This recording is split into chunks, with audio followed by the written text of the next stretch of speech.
Walt, I'm not saying this as an April Fool's joke. I'm saying this as a truth bomb. It was a slow week in the autonomy markets. While it was a slow week, Waymo expanded access to the San Antonio Airport. Baidu had let's just say it, a pretty big fail over in China. And Tesla went across the river and expanded. Let's start with Waymo. Another day, another city. What do we know? This was another airport as well, Grayson. And these, as I've mentioned before, I think are important because these are high value rides. It gets more connectivity, to people using the app. As we've been experiencing, the wait times are pretty solid, in terms of these Waymos, especially when you're using a Waymo One app, which I think in the case of San Antonio, that is the case. You don't have to rely on waiting for Uber to allocate you. So that's a nice win for them for sure. It's a great win. And to the team at Waymo, thank you for granting me access. Perhaps I'm going to have to take a road trip there, but I will tease for the audience. I do have another Waymo road trip planned, not San Antonio yet, but another road trip planned. So well done there for Waymo. You know the interesting thing about this, Walt? The drop off is at the curb and the pickup is less than a 5-minute walk to a designated rideshare area. So no kiss and fly, getting closer to the curb. I love the no kiss and fly. For those of you who are not longtime listeners, kiss and fly is the lot that are, the people of San Francisco have assigned, I think, to, or at least one point, I'm not sure where they are now, but assigned the Waymos to. It's funny that, Grayson, a lot of these groups that were like attacking Uber because, whatever, are they employees? Aren't they employees? Are now the same groups that are basically now trying to save these jobs by making it very difficult for Waymo to jump through hoops. So, when we think about San Francisco, which is obviously a huge market for Waymo, when they sign up at San Antonio and they're picking up and dropping off at the curbside, we know now it's not a Waymo issue at all. It's just a ridiculous issue in San Francisco. So, you've lived that world. Can you help me explain to me? I know I've probably asked you this question 6 or 7 times, but it still gets me scratching my head. How the fuck are they not able to pick up at least at the rideshare garage at SFO? One word and one word only: politics. That's all it is. Waymo technically can do it. There's nothing stopping them but pure politics and policy that is trying to protect an incumbent. That's all this is. If you go back to the early days of rideshare with Uber and Lyft, and there's been multiple, probably hundreds of thousands, if not millions of posts and news articles about this, where the taxi cab unions had a meltdown to try and stop it. This is just a classic case of history repeating itself. This time it's rhyming. First it was human-driven, now it's autonomously driven. It's purely politics. But these aren't state politics because I don't think this is an issue for them in San Jose. No, this is airport politics. The airports are regulated differently in each jurisdiction. Some airports are managed by the county. Some airports are managed by the city. Some airports have independent boards that manage the policies there. Each airport is unique into itself. You are right with San Jose, the way that they're picking up there, because that's the way that they're managed. And we do know from Waymo's head of airports, Dallas Love Field's coming. While Dallas Love is coming, no talks about DFW. So it really truly goes down into the operations and the management of the airport. And it's sad when some airports decide to put politics above the convenience of the passenger. And as you and I well know, and every individual listening to this podcast knows, consumers have choices. And I could very well make an argument the consumer might choose to fly into San Jose versus SFO, or might choose to fly into Dallas Love Field versus DFW. Consumers have choices, and they could eventually vote with their pocketbook to go where Waymo is. Well, also explain to me how the politics work on this if Uber, who's developing a larger and larger presence in New York City, which is kind of an odd time to do that, given the politics that exist in New York City.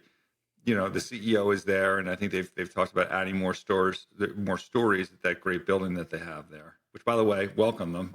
We need as many tax dollars as we can, given how many are leaving. But Waymo is, well established in California. So how is Uber getting all this effectively? Because Uber, if I get a black car service when I arrive, or whatever the term is, Premier, I can get curbside pickup. How is Uber getting all this deference at SFO and a truly California company, Google and Waymo, who's there and continues to invest there, they're still getting kind of relegated to more hassle points in terms of picking up these rides. It's the Waymo, and I'm going to use this term loosely, is the boogeyman.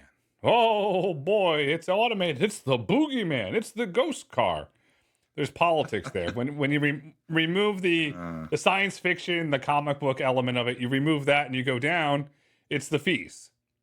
Black is paying a higher fee. Right, I got you. I feel that, but I just demonstrated how some of those jobs, at least the corporate level, are getting built up in New York for one of these companies, and the other company obviously is chief executives, but two of them, so double the employment there are in California. In any event, good job on Waymo. I assume that there's going to be many more as they expand to other markets that are open for business. Many more airports that we're going to see, more cars that are going to hit the road, the scaling. Like Waymo is just kind of in the zone right now, right, in terms of their expansion. With that said, Grayson, like at some point, let's keep this in mind. The Jags are get used up. The Zeekers have questionable, long-term use, given that it's made by Geely. But also, like, you're still upfitting cars, right? So you're not like installing the technology. It can't be truly integrated, as far as I know. You got Hyundai coming. All good things, right? We're getting to tens. We have visibility on the tens of thousands of cars. We still need another OEM, guys. Something, perhaps even on the lower end side, especially after your and mine trip, if that's the right English, out to see the Cybercab line and see how cheap they're going to make it. Like Hyundai is a great car. It's not going to be as cheap as what Tesla can get to with the Cybercab. So where do you what is your timeline in general? Like you would have to think that by the end of the year we'll get another OEM announcement from Waymo, no? And then I'd layer on top of that a second question, Grayson, if I'm a little diatribe here, but I think Dimitri was talking about like a future where there's private ownership, where they would license it for private ownership of cars. So give us your up-to-date timeline on when you see, each of those things happening at Waymo with an announcement, and then when it actually gets delivered. The days of personally owned go back to the craft check days at Waymo, and there was even discussions going back to the Google self-driving car project. So it's been an ongoing public conversation that's happened around personally owned autonomous vehicles powered by Waymo. And if you want to go way back, and there's a really great reporting, I believe it was New York Times, or there might have been the Wall Street Journal that did it, on the Mark Fields negotiations with Waymo, and Mark Fields was running forward on what they wanted to do and eventually do a path to personally owned autonomous vehicles with the Waymo driver integrated in Ford. And they actually did going to call a mock-up exhibit at the LA Auto Show years ago, and that's a lot of evidence there. On personally owned, the most recent announcement that we have, 2 sentences, I believe, it might have been 3 sentences, around an announcement with Toyota to develop or explore, I don't remember the exact language in the press release, in that little 2 to 3 sentence press release, with Toyota.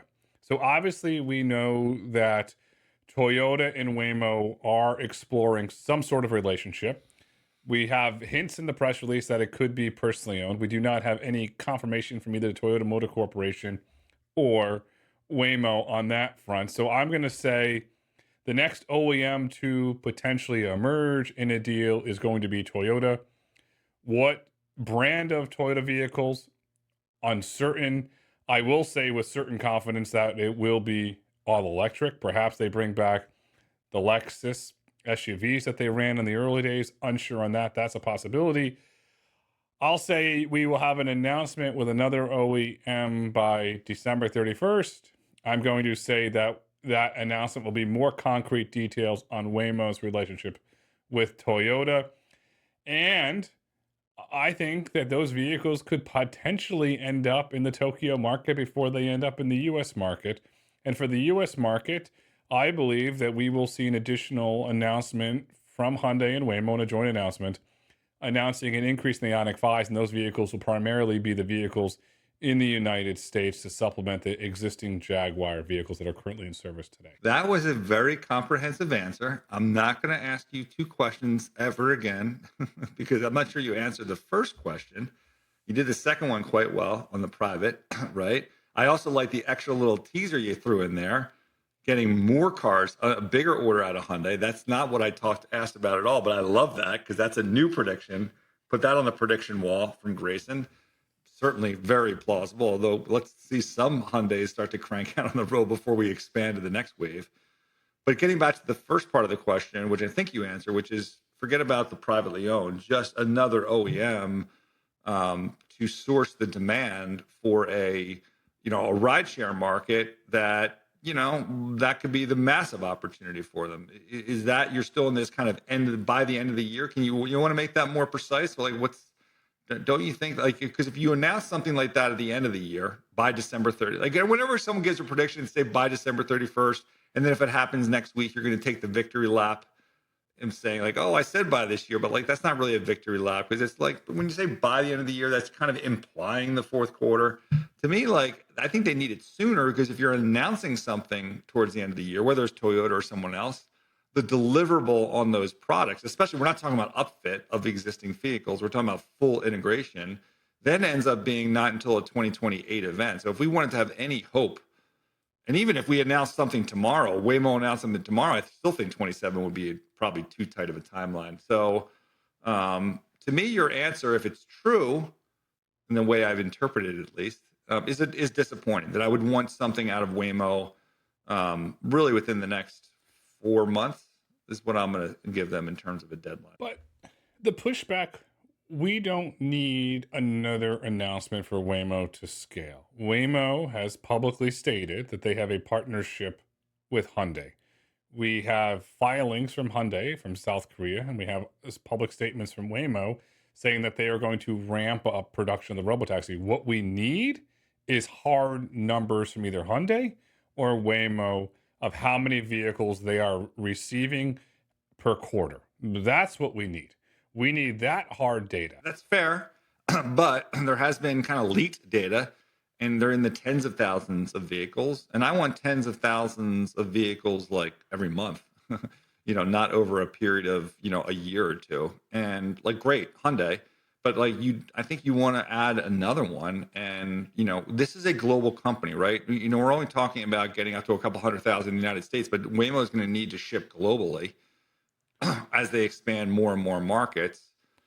In my mind, you add another OEM. Look, maybe that's not the case. Maybe you just fully get in bed with Hyundai, however you pronounce it, and that becomes your platform. I don't know. That car to me, getting back to my very first point, I know there's doubters of Tesla out there, but if you believe Tesla's going to flip the switch at some point, that car is not going to compete on price with what Tesla's delivering with Cybercab. It just isn't. So there has to be another, in my view, another OEM with a true scale product for those one or two riders at a very low cost vehicle. You are right on cost, but then we go back to what we learned at Giga, and Tesla has been very public with this around the inductive charging for Cybercab.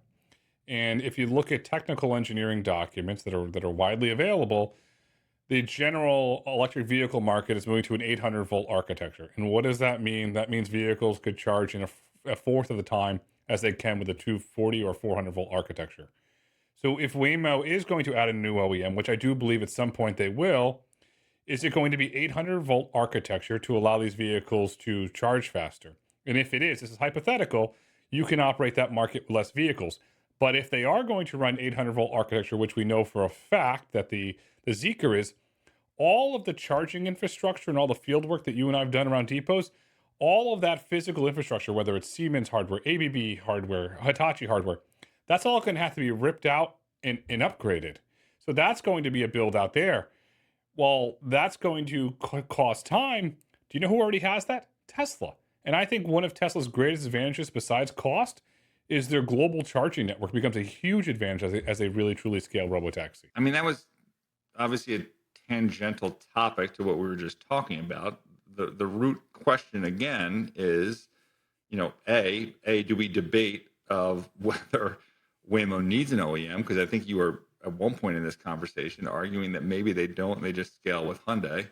And I was saying like, no, end of year ain't good enough. Get something announced in the next 4 months. So let's get back to that. Are you are you sticking with your end of the year? And how does that, what does that have anything to do with the 800, 400, all that charging stuff you were just telling us about? I'm sticking firmly announcement by the end of the year for another OEM, and I will hedge that. And I have no prediction or insight if it's going to be personally owned or fleet. No, and I appreciate that prediction. I'm just saying, like, if it is that, again, that prediction implies it's at the end of the year. When someone says, I predict by the end of the year, it really just implies, like, oh, you're saying fourth quarter. Yes. And because I get it, you'll take a victory lap if it's like tomorrow.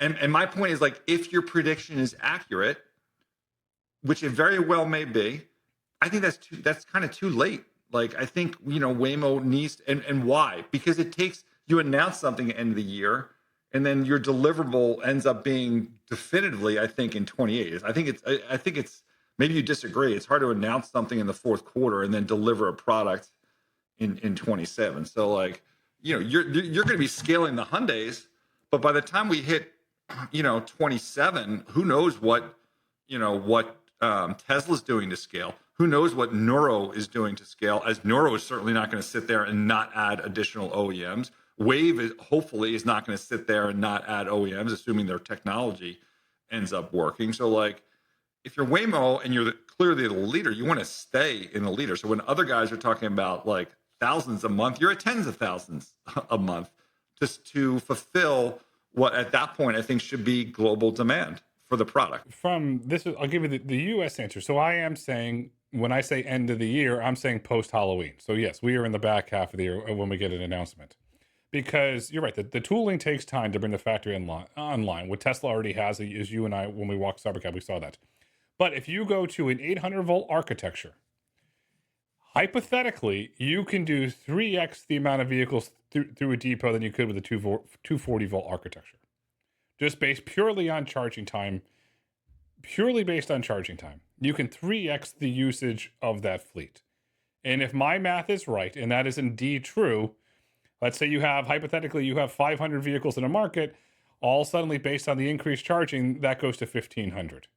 And no, I get that, but why can't I understand that, and I understand that explanation, but why can't you announce an OEM relationship of someone doing an 800 volt architecture within the next 4 months? Why does the 800 volt architecture delay a potential OEM announcement that Waymo has with an OEM until the fourth quarter? It doesn't delay anything. Okay. I think it'd be positive, but here's why I'm hedging. I can't sit here and give you into the audience, give you a straight answer of who they do a deal with. I don't know. NVIDIA and Uber are doing a deal with Stellantis. We're just speculating. I have no speculation of who, outside of Toyota, who that potential, you want to call it, dance partner could or eventually will be. I get it. Okay. So, I don't know. Let's hope that you're wrong.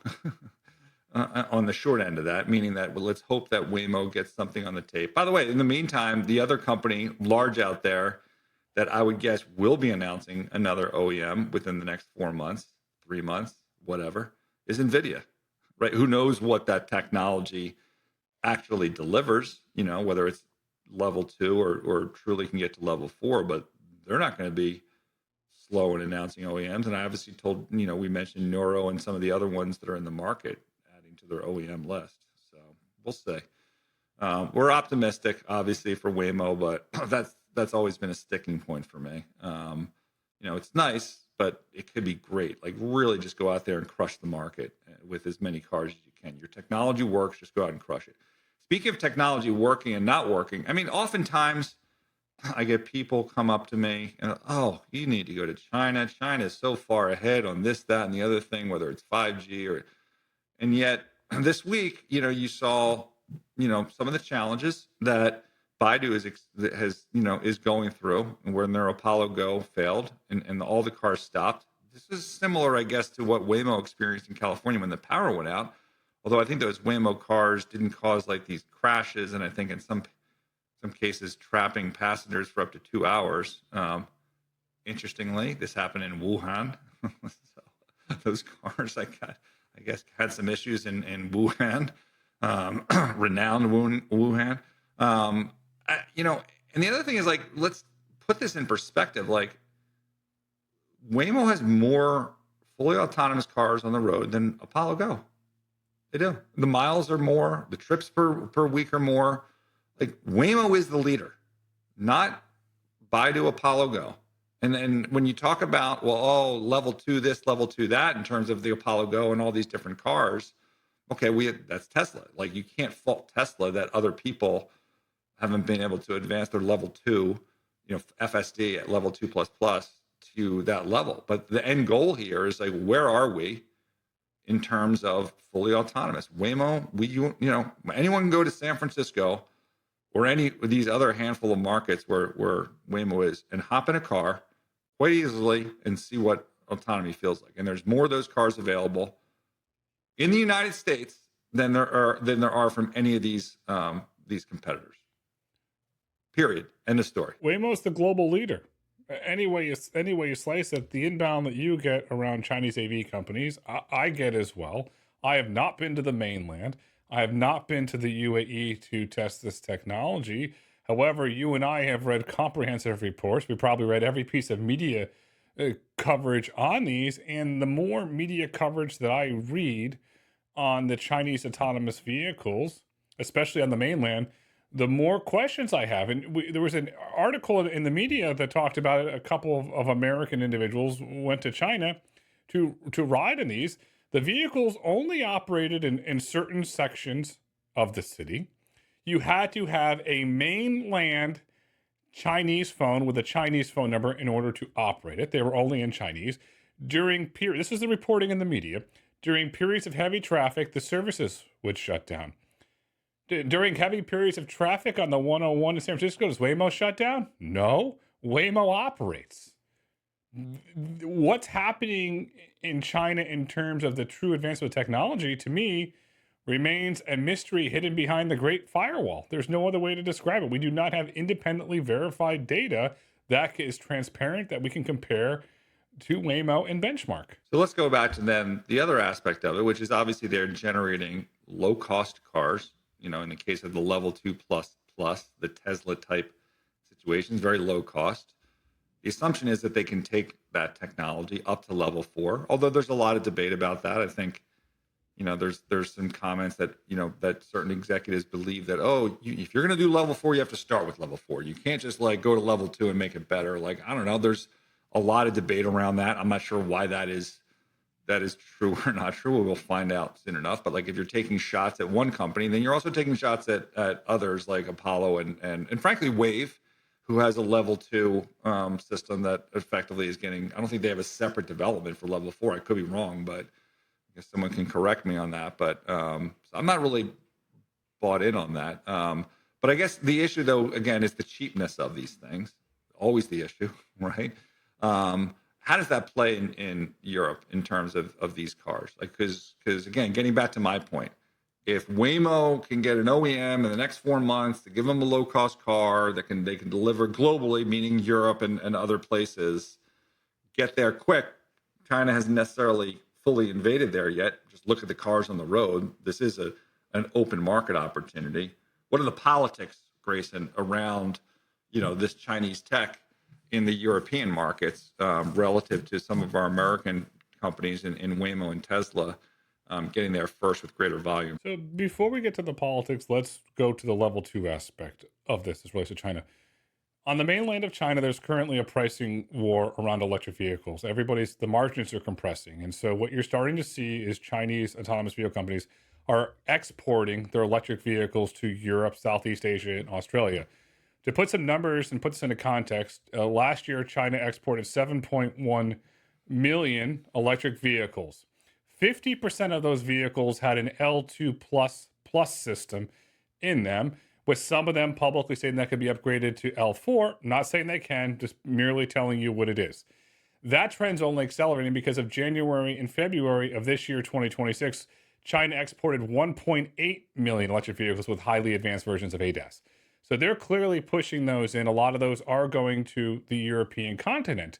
And while China exports highly advanced versions of ADAS and electric vehicles to the European continent, They are investing in factories in Kazakhstan. China's building factories in other parts of the Eastern Bloc. They're investing in factories in creating jobs. And from the policy standpoint, what they're doing is the EU is some really interesting policy framework. If you go to the EU Open Transparency Registry, you can go through it in depth. They're embedding Chinese autonomous driving technology into public transport, which helps it from a policy standpoint. And if you want to say, is a backdoor way to get that technology in there where you can't rip it out. China is implementing a master strategy that I have publicly called the Autonomous Belt and Road Initiative, based on the original Belt and Road Initiative, where they went and invested in infrastructure. This time they're investing in factories, they're creating jobs, and they're deploying autonomy. It's going to get very, very interesting. And at some point, Europe's going to wake up and say, whoa, whoa, whoa, whoa. Just very similar to countries in Africa woke up when Belt and Road and the infrastructure took hold. Well, look, the other pushback again is like if level 4, if Waymo and Tesla can get there with good, cheap product as well, or at least competitive in the ballpark. We've seen Cybercab again. We opened with this in terms of hopefully Waymo gets there as well. That's the best way to compete, and just knock them out of the market there with better technology and good enough. You're 100% right on Waymo going into Europe. And we talked about this here on Autonomy Markets, but also talked about Autonomy Signals. Waymo has a public job posting to hire an EU regulatory counsel that understands policy. Very interesting. That individual will be based in London, but they have to be administered to practice law in the EU. So that's a signal or a sign that Waymo is actively looking at an EU expansion. Well, speaking of people that were, kind of knocking this concept of going from level 2 to level 4, we had a very interesting interview this week. I thought, well, maybe not interesting, fascinating interview that the Autonomy did with Raquel Erdison. Hopefully I pronounced her last name properly, from Waabi. I think I'm going to start calling this company Wasabi, because whenever Raquel gets on stage or gets interviewed, the takes are hot. Remember, she was part of what I have nicknamed the Bigelow battle between her and Sterling Anderson back at CES a couple years ago. Love to refer back to that. But she's one of the ones that say, "Oh, you got to do level 4 from the start. This level 2 to level 4 is never going to work." I'm paraphrasing. I don't know if she exactly said that, but she pretty much said that. Didn't say much else in that interview, Grayson. I'm like, company in Wasabi just raised like $1 billion. Hopefully those investors have some expectations, but I mean, pretty evasive overall during the Q&A, not willing to commit to anything, basically saying like, it's not the right thing to commit to anything. Like that you get this money and it's like, oh, you shouldn't expect anything. I think there was actually a mention of 12 to 24 months on a deliverable on the trucking side, which, by the way, that would be huge news for Aurora if it's truly going to take that long. I'd actually heard from Volvo the opposite, that they were confident or positive on the progress that Wasabi was making, in getting a truck to market. But I didn't get that takeaway from Raquel. I mean, I think she was trying to elude confidence, but it came off with like no sense of urgency, whatever. And I guess like, look, if her investors are willing to just give her $1 billion and say like, hey, just come back to us in a couple of years with a product that works, great. I don't, from our standpoint, I guess we'll just put them on the back burner. There's basically nothing to talk about. There's no OEM, clearly no OEM on the car side of it. That was another kind of evade during the Q&A from there. It was just, I don't know. I guess in some ways, 40 minutes, I wish I'd gotten back because nothing was really said. But 40 minutes that I guess I can file away and just put Waabi in the back burner because it didn't sound like anything was happening anytime soon coming out of that company. I'll summarize it this way. The interview raised more questions than it answered. That's the only way I can summarize it. Well, when you ask a question and you don't get an answer, then yes. I don't know if it raised more questions. It's just, yeah, and some of the questions were repeated. At some point, there was like a rando interlude of a question about Tesla, which was like, it was completely out of left field. Like, I don't know what that had to do with anything, but like, there were just questions that, I'll give them credit. They tried hard in a polite way. I probably would have been a little more direct and nasty, but that's just my style. I think they did it. They did a good job. But I don't know. Let's go take a listen for yourself. If anyone thinks I misread that, let me know. But I think my takeaway was that was great news for that was really good news for Aurora, who has, they're also providing technology for Volvo, and again we had a good conversation with Volvo at Fort Worth. Let's get. Do you want to say any more on that, or should we move over to Tesla? Well, before we move to Tesla, the thing I will say, which I love you for, and the individuals that know you personally like I do, Walt gets answers. You walk up to people, say, "Hi, I'm Walt. I have a question." You've done it at CES, at Fort Worth, everywhere we go. Walt gets questions, and he doesn't just ask questions; he gets answers, because that's what he does, and you do a really good job at it, Walt. In person, they can't avoid me on calls. I can be I can be kept out of the calls, but anyway. Look, Raquel, anytime you want to come on Autonomy Markets, we'd love to have you. I don't know. Frankly, I don't know if I could have done any better. But Tesla, I think you mentioned earlier expanding in Austin, the service area, and which is great. But look, that's to me the big, like they have a huge service area in California. Frankly, I don't find much meaning in that.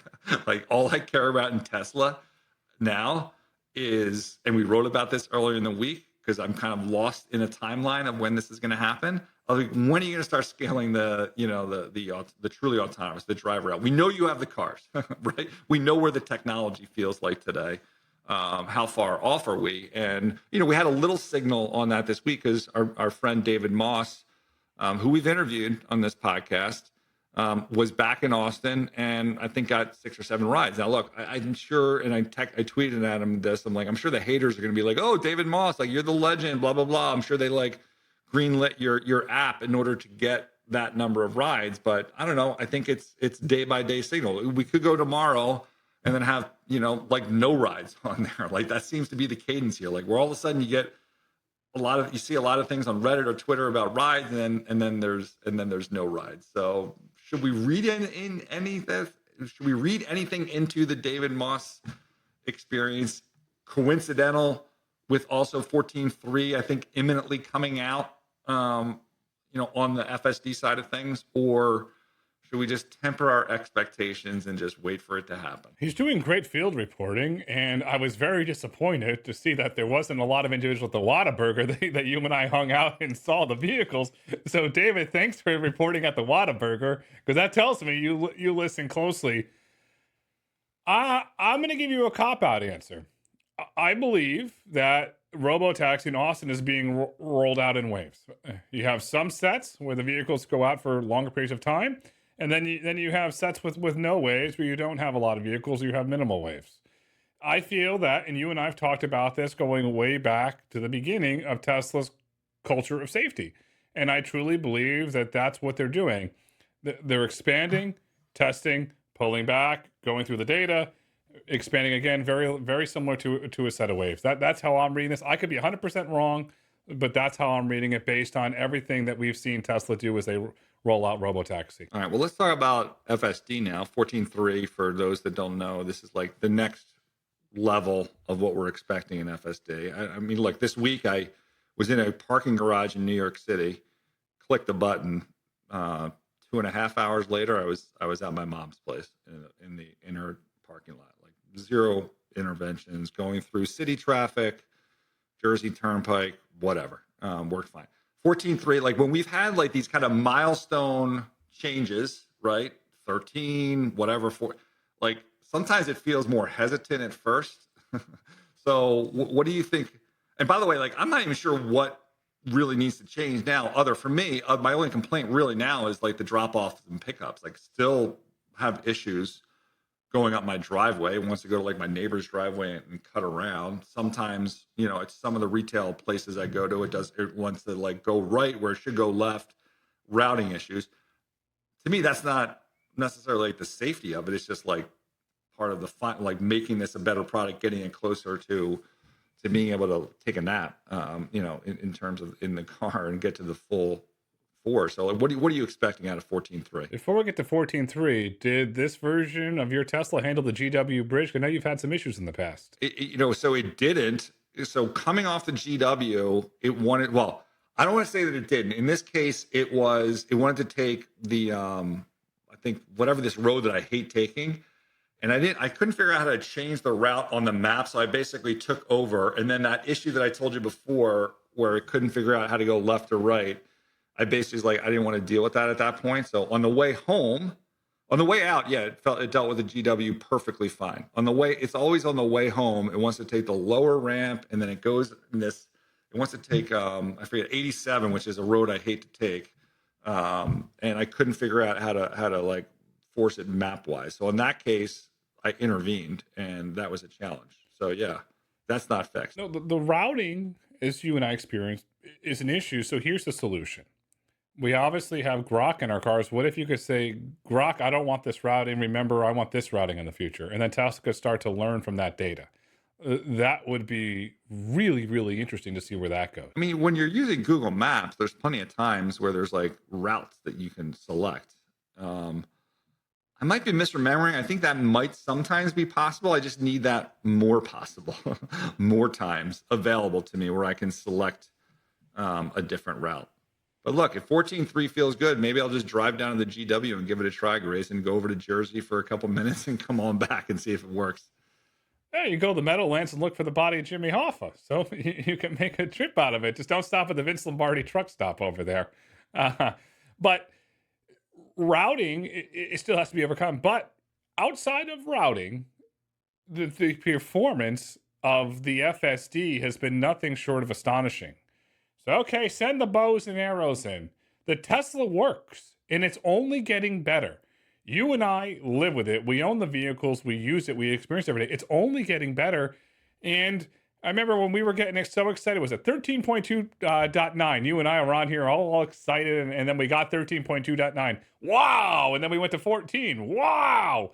And there's just the rate of improvements is only accelerating. But what you and I do know from when Tesla accelerates the rate of improvements, for some reason, the vehicle gets a little more cautious for that first one or two iterations. So let's watch that in 14.3. I agree with that. That's what I was asking about. Like when you go to that next number, like that, sometimes it feels more conservative, and it takes a couple additional revisions, I think, to smooth that out, which is something I wrote about in my piece this week. And I would also, just to clarify for people just for those that are not necessarily longtime listeners, my issues with the GW are, if I let it go, I think it would just take a route that would add time to my schedule. Like, so when you do something for, you have your set routes that you want to go. So I wish it would do one route and it was doing another. And it's basically a routing issue, right? This is like the routing issue.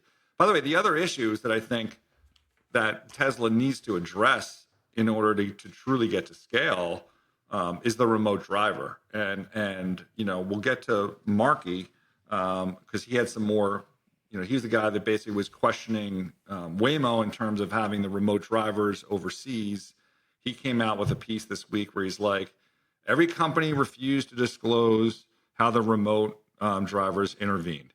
Waymo is the only AV company that uses overseas remote users. Again, remember, those are those in the Philippines, which was one of our unforced errors that we talked about here. Waymo is the only AV company in which a substantial share of its workforce doesn't hold a U.S. driver's license.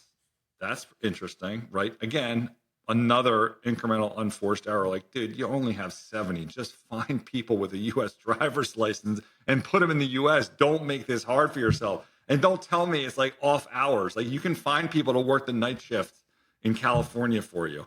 Latency varied across companies. That was number 4. Number 5 is, although every company claimed their systems would ignore dangerous advice from the remote users, he's basically quoting an NTSB study where Waymo AV, he's wondering about that. This is Markey. These are the 6 points of Markey. And then there's just this last thing. It's about human help. I think somewhere in there was just kind of reference that, still today, Tesla, someone drives the car. I mean, I know there's debate about this that I've seen either on YouTube or on Twitter where people insist, no, Tesla doesn't. Yes, Tesla has admitted this. We have literally felt this in our car, in the Tesla car in Austin. Like when it has to do something, someone remotes in and drives the car. And obviously that is not like going to be the long-term solution. Waymo has developed this years ago. In fact, I think Don Burnett was one of the key employees back in those. Don Burnett, currently CEO of Kodiak, working on that project at Waymo. They're going to have to get to the point where they're basically sending the car instructions. You can't have a bunch of, in my opinion at least, remote drivers sitting there driving this thing. You have to send them instructions and let the car make the decision. I don't care if it's 5 miles an hour, 10 miles an hour. So there's a safety issue of like if the connectivity is lost, in terms of how you're connecting to the car, there's latency there. But more importantly, from a business standpoint, it just doesn't work well, right? Just click a button, say, draw with your finger, or say like, here's the thing, send the instructions to the car and let the car take over. So again, maybe that's one of those issues that Tesla's working on right now before they're willing to kind of start to really scale up in Austin and some of these other markets. It's a good assumption at some point, and not to oversimplify this, if the vehicle, now I'm not naming a manufacturer, an AV developer, and the vehicle gets stuck in a situation that it can't go, it's going to autonomously, no pun intended, send a message to a bot, and a bot will hit the button to move it. And it's all, the remote stuff eventually will all be automated. It's going to come. And yes, there will be safety barometers and parameters around it, but it'll be fully automated. And let's again remind our listeners, Waymo is the global leader, 43 to 1 ratio here. We've seen some more recent numbers out of WeRide and Pony claiming to be closer to that, which seems interesting, but it's doable. 40 to 1 is certainly good enough to get tremendous economics, and I would guess that as Waymo continues to scale, that number is going to get, that ratio is going to get even better. What do we have on the foreign autonomy desk this week, Grayson? The foreign autonomy desk takes us to Dubai in the UAE, where WeRide, in partnership with Uber, has announced driver out. But you know me, the audience knows me, I like to read the fine print in press releases, and oh boy, I enjoy it. The fine print says that the driver out operations with no safety attendant are operating in 2 regions. One, it's operating in the Jumeirah region, in the Suqeium area. Suqeium. Pronounce it.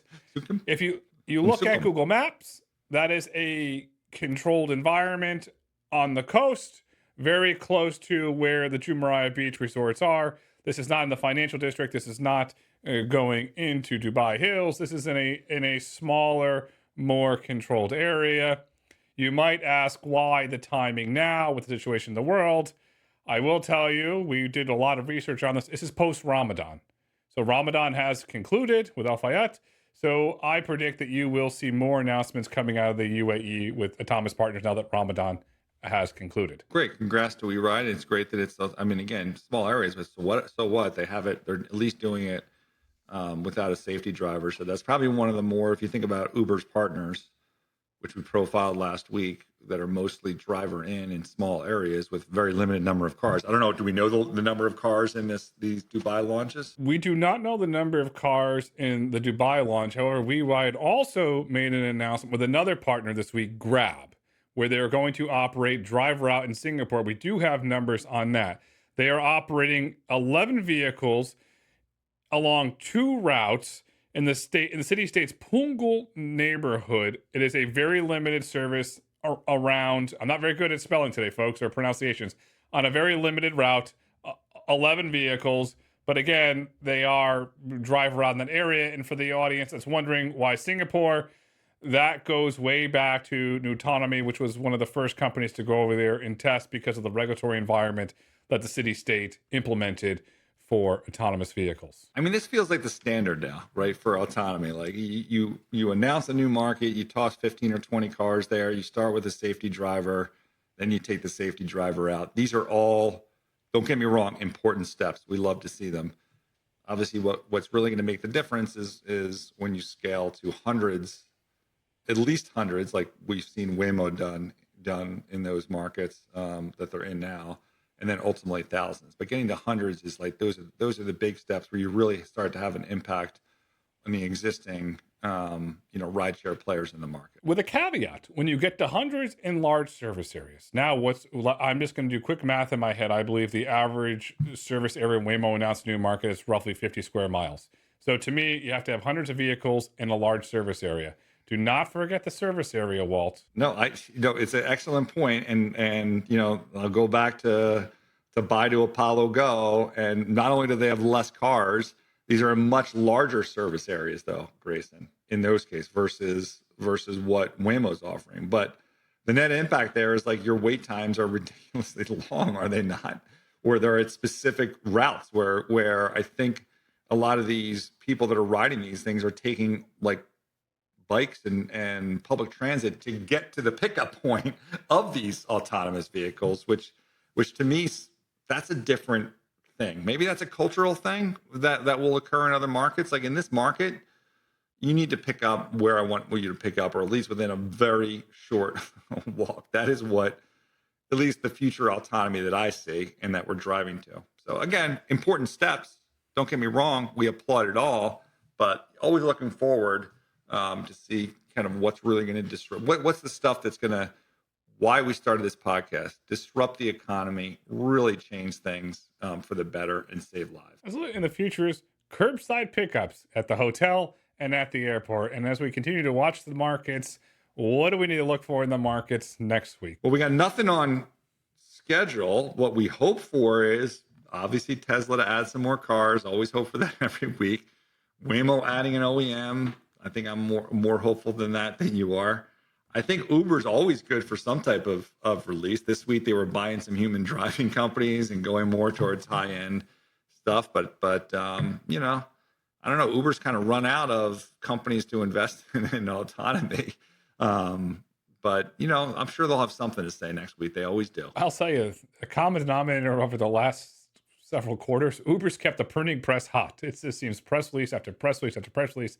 And you're right, with the acquisition of Blacklane, Uber's going to the high-end experience market. Perhaps we'll start to see some high-end experience around a time in the future. We don't know, but what we do know, Uber's keeping their printing press hot. The future's bright, the future's autonomous, the future is scaling autonomy. Walt, until next week.